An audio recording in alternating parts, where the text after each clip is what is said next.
Well, good morning. And welcome to KUUF Unitarian Universalist Fellowship. Whoever you are and wherever you come from, for this hour we are here, one gathered congregation, and all are welcome.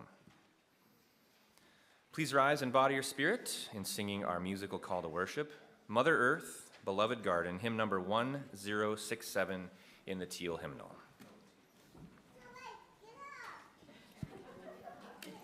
That's right, listen to Isla. Everybody get up.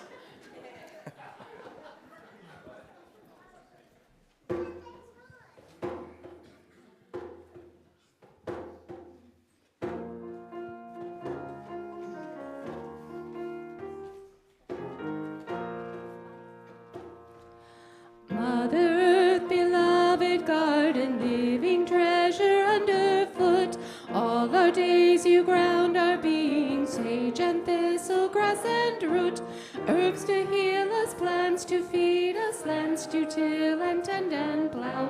With the pendant deep as midnight north, we ask you, be here now.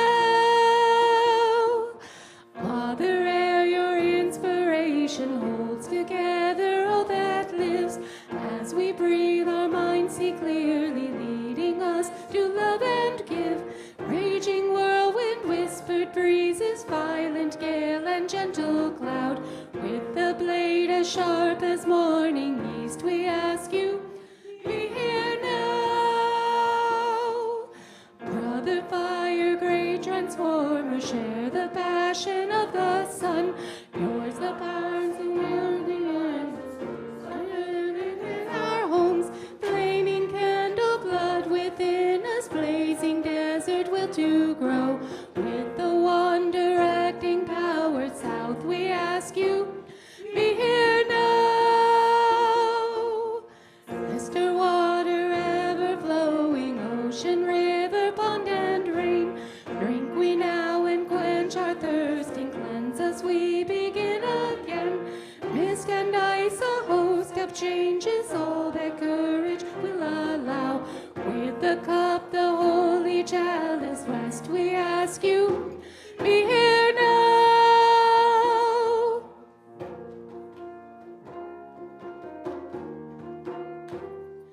Be here now.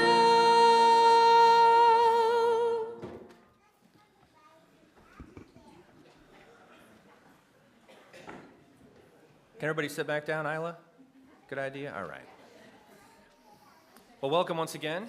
My name is Matt Haver. I've been attending here at KUUF since about this time in 2023. I've assisted with the Safety Committee, last year's Stewardship Committee, and recently acted as timekeeper on the drums for our very groovy jazz man, Brian Kenny, over there. Today, I'm wearing a salmon-colored linen shirt. I've got brown hair, and I'm in my early 40s. Today our service will be led by members and friends of KUUF, Lisa Johnson, Suzanne Dunn, Dominic Ebacher, and myself. On this Mother's Day, we'll be celebrating Mother Earth and nature as we honor all who parent and nurture regardless of gender. Each of today's speakers has chosen a poem with special meaning for them to share with you. If you're visiting this morning, please participate as you feel comfortable. If you're here in person, we've got fidget toys and a rocking chair. They're available for wiggles and sensory needs, and we also have assisted listening systems if you require one. Just see one of the ushers. And you're also invited to stay afterwards for tea and coffee, and we've got our farmer's market going out there, some beautiful handmade Mother's Day cards. So for all you people who forgot that Mother's Day gift, it's not too late. It's not too late. And of course, many of our members of the congregation attend online. Welcome, it's good to see you or be seen by you. And if you're visiting online today, you're welcome to introduce yourself in the chat. And more announcements about KUUF UU Fellowship activities and events are available in our weekly newsletter, The Candle.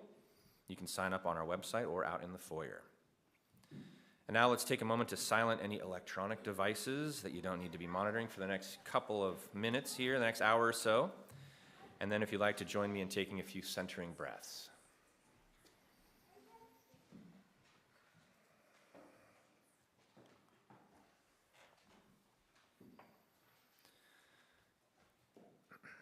And now our land acknowledgement. We acknowledge that the land on which we gather is the Aboriginal territory of the Suquamish people, Expert fishermen, canoe builders, and basket weavers, the Suquamish live in harmony with the lands and waterways along Washington's central Salish Sea as they have for thousands of years. Here the Suquamish live and protect the land and waters of their ancestors for future generations, as promised in the Point Elliott Treaty of 1855. And now our opening words by Susan Davison Archer. The earth is warming, the birdsong increases, the sweeter breezes brush our cheeks, and the earth holds hope in its seeds and buds. Come, let us gather this morning with joyful noise, with warm hearts, and with hopeful spirits, for we are one with the renewal of the earth, and blessedly held in the love of one another. And now I'd like to welcome Mark Stroh to come up and light our chalice. Mark is a retired disability rights advocate. He's been attending KUUF regularly since the fall of 2023 and is frequently an usher, as well as being on the Social Justice Committee. Welcome. And join me now in lighting our chalice. If you have your own chalice at home or candle, you can light it as I read our chalice lighting words. For the Web of Life by Paul Sprecher. We light this chalice for the web of life which sustains us, for the sacred circle of life in which we have our being, for the earth, the sky above and below, and for our Mother Earth, and for the mystery. Thank you. And now please join me in our spoken affirmation. The words will appear on the screen. We gather as a caring community, seeking life's deeper meanings. We value diversity and affirm the worth of all living things. We strive to speak truth in love, to act for justice, to grow in spirit, and to care for the earth. We celebrate with open hearts and minds the creative power that sustains and transforms us. And now please rise in body or spirit to join in singing hymn number 1053, How Could Anyone, in the Teal Hymnal.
I love that song. Good morning. This morning I am wearing a dark blue shirt. I like to say, sassy red hair, and I'm wearing glasses. The theme we're exploring this month is the practice of imagination. Specifically, we're exploring the ways we can use our imagination. With that in mind, I want to share a Taoist wisdom tale with you called Zhuangzi and the Butterfly Dream. One day, the great Taoist philosopher Zhuangzi fell into a deep sleep and had the most marvelous dream. In his dream, he was no longer himself. He was a butterfly, fluttering gracefully from flower to flower. He felt the wind under his wings, the warmth of sun on his back, and the sheer joy of freely flying. The world was full of colors, and everything felt light and effortless. As a butterfly, Zhuangzi had no worries or responsibilities, just pure happiness and play. He danced through the air, drinking nectar, enjoying the beauty of life, and feeling completely at peace. Then suddenly, he woke up. As he sat up, something puzzled him deeply. Was I, Zhuangzi, dreaming I was a butterfly, he wondered, or am I now a butterfly dreaming I am Zhuangzi? He laughed at the mystery of it all, realizing that perhaps life itself is just a great, playful dream, and that we should enjoy it as much as we can. This story reminds us that our imagination can create beautiful and freeing experiences, just like Zhuangzi used his imagination to become a butterfly, or to put it another way, our imagination allows us to experience ourselves and life in so many different and fun ways. So in the week and days ahead, I encourage all of us, kids and adults alike, to use our imagination to play and have fun with how we see ourselves and life.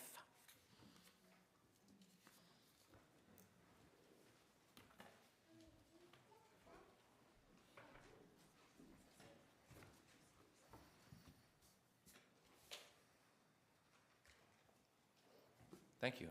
A great reminder. As a religious community, together we can do the work of many. By sharing in the sacred act of giving, we transform gratitude into generosity towards our mission. One way that our mission inspires us to act on our shared UU values is to share our weekly offerings with a local nonprofit agency providing services within our larger community. Our charitable giving recipient for the month of May is Kitsap Immigration Assistance Center, better known as KAYAK. They work to empower, educate, and integrate immigrants into our community through advocacy and social justice. If you'd like your offering to go to this month's charitable giving recipient, Kitsap Immigration Assistance Center, please use the envelope from inside your order of service. If you need an envelope, please raise your hand and the ushers will bring you one. And if you'd like your offering to go to KUUF, please put it directly in the basket. Instructions on other ways to make your gift, including a QR code, will be on the screen. Now let there be an offering to strengthen and sustain our beloved community with a gift of music from Brian Kenny, Tiffany Drake, and Meredith Howlett.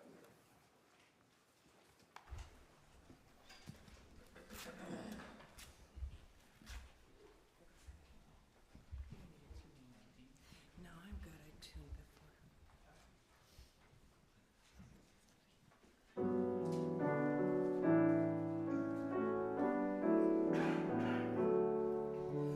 Faith is a forest in which doubts play and hide.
Thank you, three.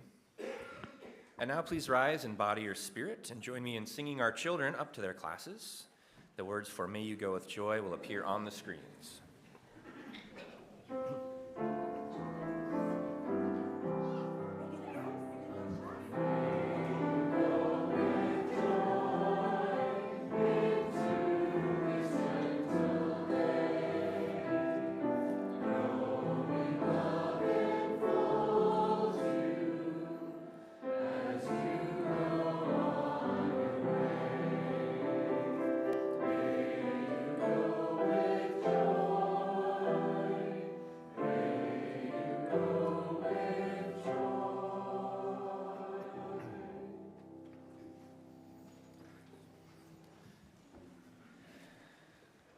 And now is the time for our joys and sorrows. When shared together, our joys are amplified and our sorrows are lessened. And we've actually got two joys today.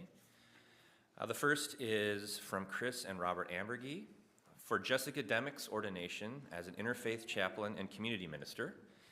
And the ceremony was held in person in Berkeley, California. Congratulations, Jessica. And this one's from Kay Sandvig, that my partner, Sally Murphy, celebrated her 91st birthday this week. And I like this, and plans on many more. Happy birthday, Sally.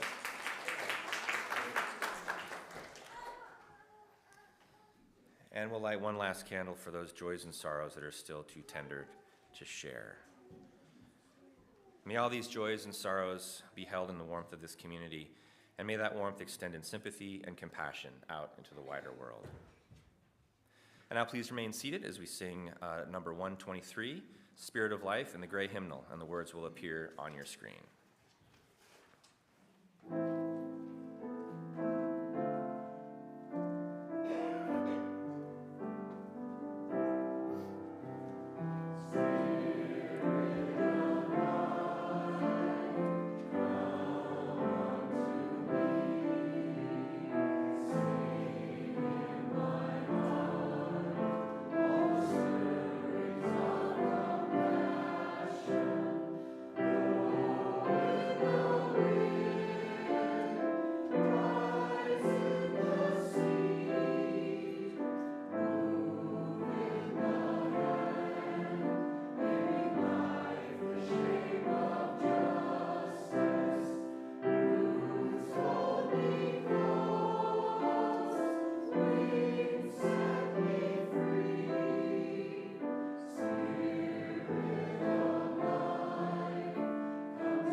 And now, in celebration of Mother's Day, Mother Earth, and this month's theme of imagination, we'll each be sharing a poem that's especially meaningful to us. I'd like to welcome up my friend Dominic Ebacher to share the first one. Dominic?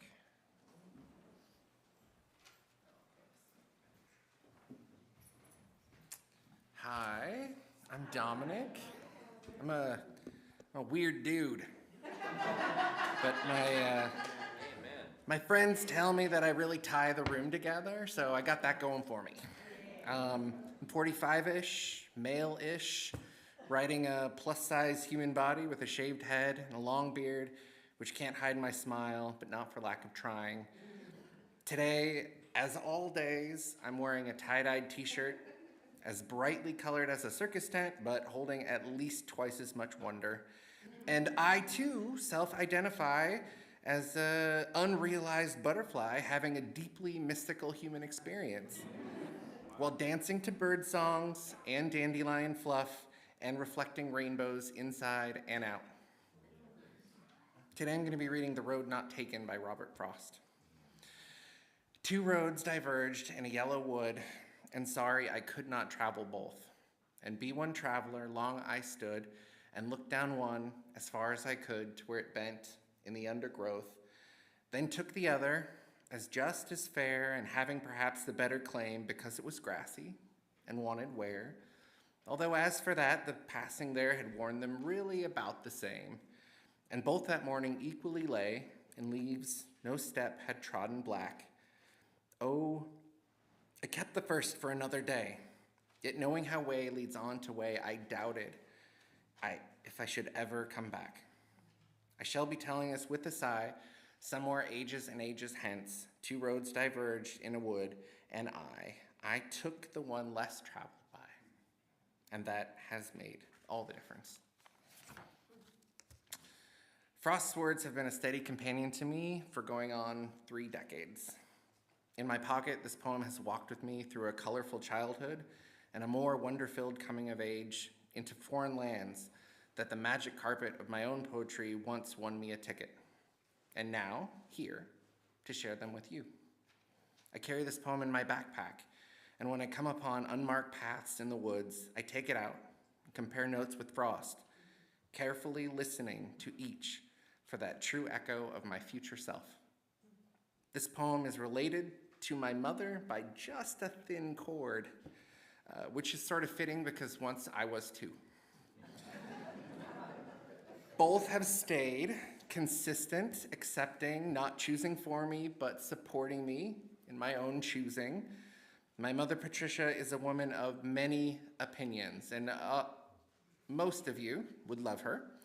But the strongest of her beliefs is that we should each choose our paths and our poems with our own heart and after careful discernment. On offer today are some solidly okay poems. Beautiful pebbles that we each have found and carried to share with our mothers and with you, as we children often do, for where our hearts are, so our mothers will always choose to be. Thank you for choosing to accept them and us exactly as we are.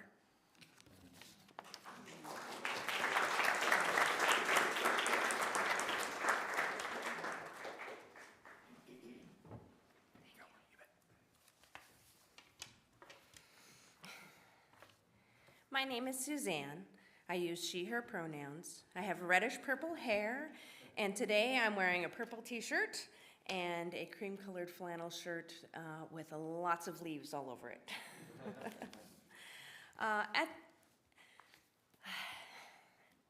Several years ago, after the passing of my mother and my sister's divorce and then my own hard divorce, my sister gifted me this little book of poems by a poet that she had grown to love. I would like to share with you one of these poems that has come to mean a lot to me and touch me and inspire me to be the best person I can be in this world. Remedy number 21 by John Rodell. The words we form on our tongues can become bombs or acorns. Every time we speak to each other, we have the choice to ruin or to raise each other. When I die, will I be surrounded by a forest of comforting words that I planted? Or will my final resting place be an ash pit where I detonated my pride over and over? Oh, Spirit, help me grow a grove of kindness that stretches from valley to valley. Oh, divine light, help me become an arborist of hope, whose redwoods hold treehouse chapels where the congregants hold hands and count each other's tears.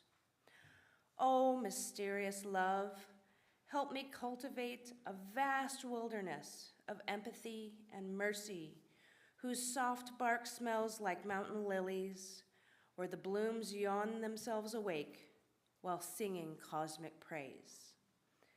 Oh, unending Creator, help me be a courageous Johnny Appleseed that refuses to cut down trees to build an ark out of my self-righteousness where I can float away on the suffering of the world.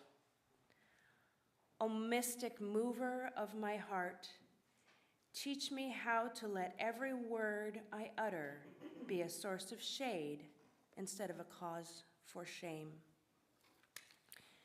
Before I return the source, I want to plant roots of love so deep into this world that they get tangled up in the mantle and keep the world from spinning quite as madly as it does today. This is my purpose, to turn acorns into action, to turn goodwill into a giant sequoia, to turn branches into bright pew bench, to turn judgment into a jungle of kindness. This is why I'm here, and not to sound too preachy, but I think this is why you're here too. We are here to grow the most incredible, towering trees of compassion for each other to climb in. Oh, eternal artist, help us replace our nooses with tire swings, so we may take turns rocking back and forth under thickets of our most gentle wishes for each other. Back and forth, back and forth, back and forth.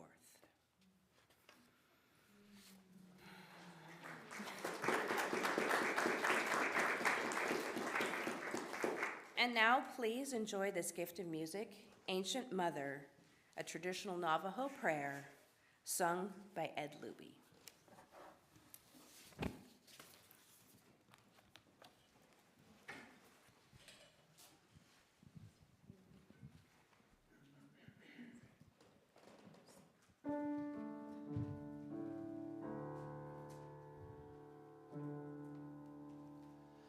Ancient Mother, I hear you calling.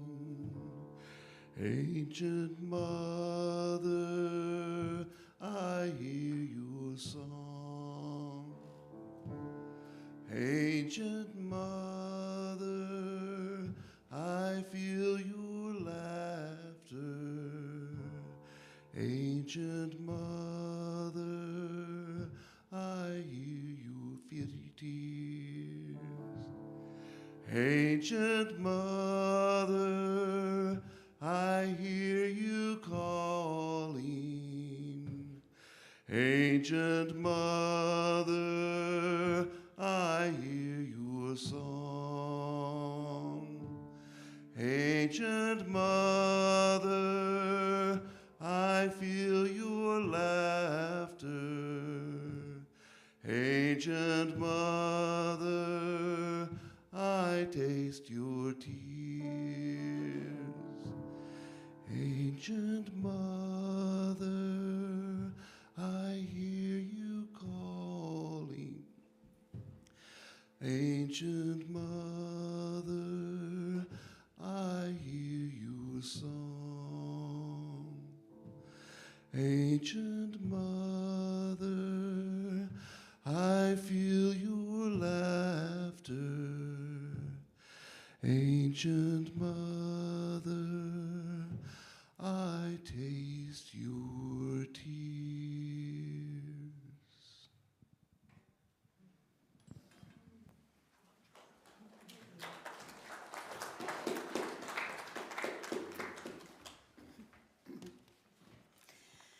Wow, thank you. And thank you so much, Suzanne and Dominic also. You know, I was an English teacher when I was working, and it was so hard to teach poetry because it often scares people away. They think it's full of hidden meanings. But listening to you guys, it's wonderful. The wonder of how people can put words together is wonderful. And my name is Lisa, and I am wearing a denim jacket. I have glasses. I use she, her pronouns. And what you can't see is I'm wearing bright red shoes.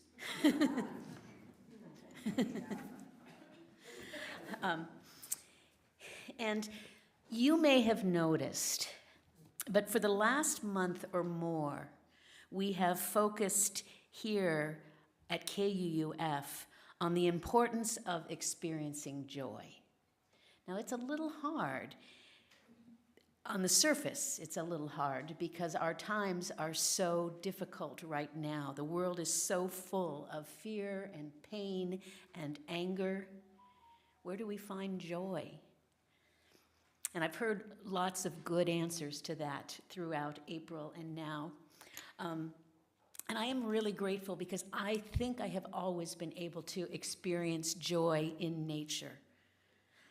Whether it be walking in the mountains, hearing the bird song in the evening as I'm sitting out and pulling weeds, and the birds are building their nests to raise their families, and it reminds me that we are in a cycle, the cycle of the earth. And that gives me hope, that gives me wonder, and that gives me joy. I think it's because being reminded of the rhythms of the earth, we know that things go on. I remember clearly standing out on a very dark night with my father and looking up at the stars. There were no lights around. Looking up at the stars, and he said, "I love this. It makes me feel so insignificant." And I thought, insignificant? That's a good thing? And then I looked up in the stars, and I was there. I was a part of it. We will go on. I don't know how, but we will.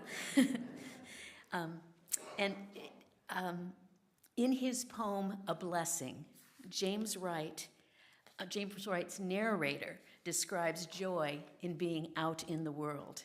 It's a poem I've always loved, even when the world didn't seem quite so brittle. Let me share it with you. A Blessing by James Wright. Just off the highway to Rochester, Minnesota, twilight bounds softly forth on the grass, and the eyes of these two Indian ponies darken with kindness. They've come gladly out of the willows to welcome my friend and me. We step over the barbed wire into the pasture where they have been grazing all day alone. They ripple tensely. They can hardly contain their happiness that we have come. They bow shyly as wet swans. They love each other. There is no loneliness like theirs. At home once more, they begin munching the young tufts of spring in the darkness. I would like to hold the slenderer one in my arms, for she has walked over to me and nuzzled my left hand. She's black and white. Her mane falls wildly on her forehead, and the light breeze moves me to caress her long ear that is as delicate as the skin over a girl's wrist. Suddenly, I realize that if I stepped out of my body, I would break into blossom. Thank you.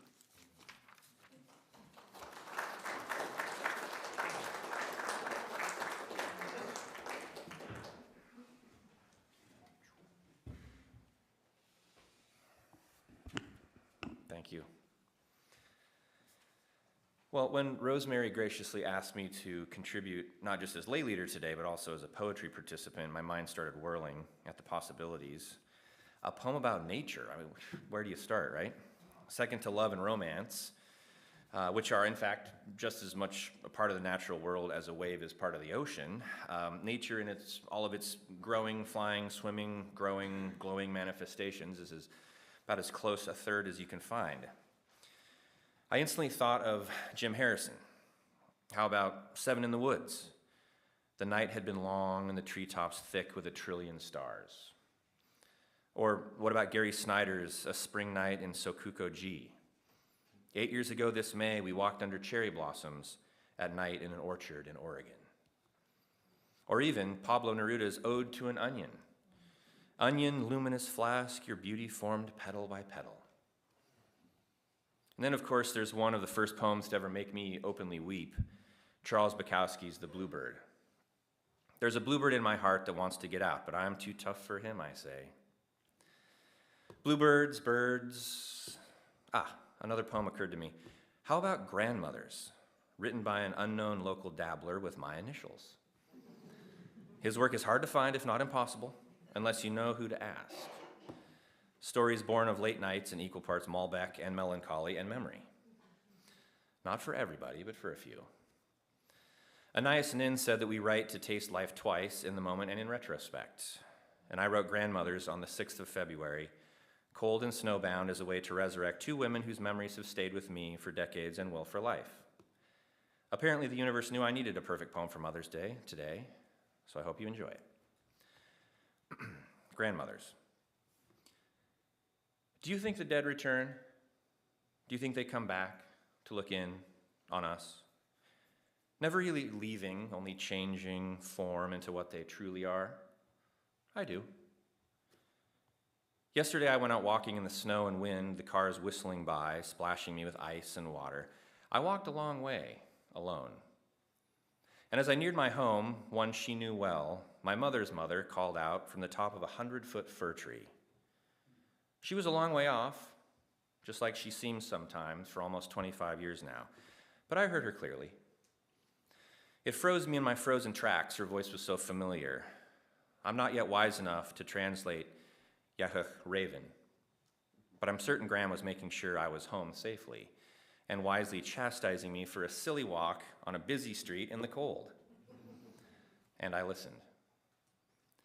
Thinking back today, I realized I'd also heard the voice of my father's mother on that chilly stroll. I couldn't see her. She was hidden, as she has been now for 7 years, but her voice was unmistakable as well. So I hung a dish of sweet water for her, and I hoped I'd see her flash of brilliant green and red reflected in today's new snow. I told a friend that I could use some color in what had felt like a white wasteland for days.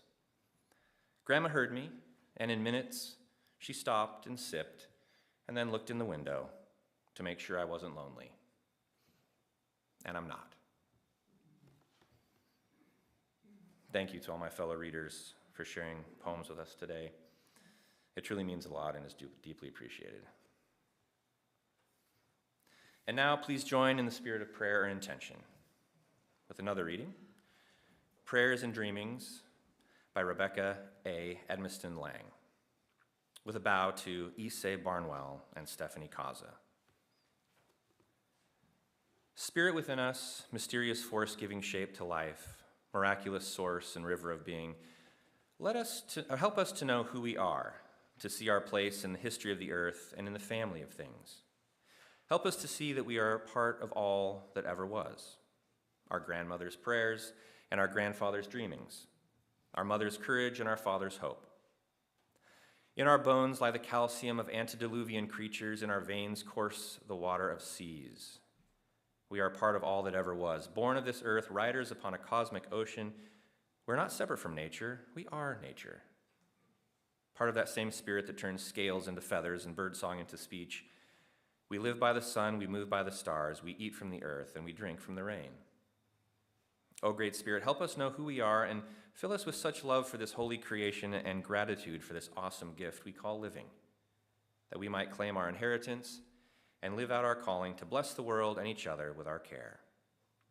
Amen. And now please rise in body or spirit to sing our closing hymn, number 207, Earth Was Given as a Garden, and it's in the gray hymnal. The words will also appear on your screen.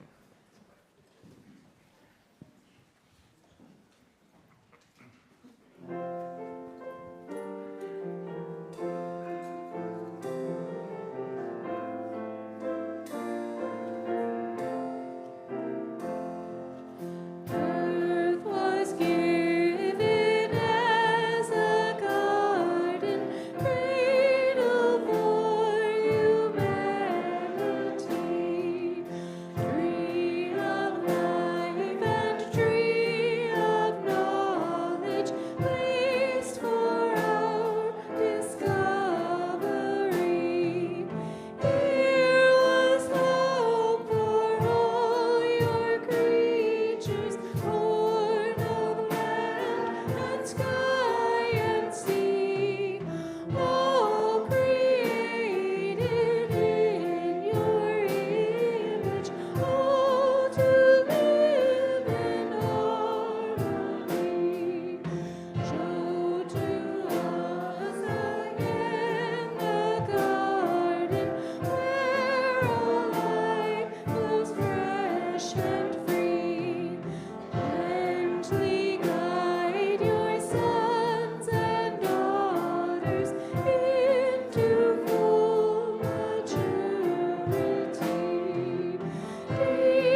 seated.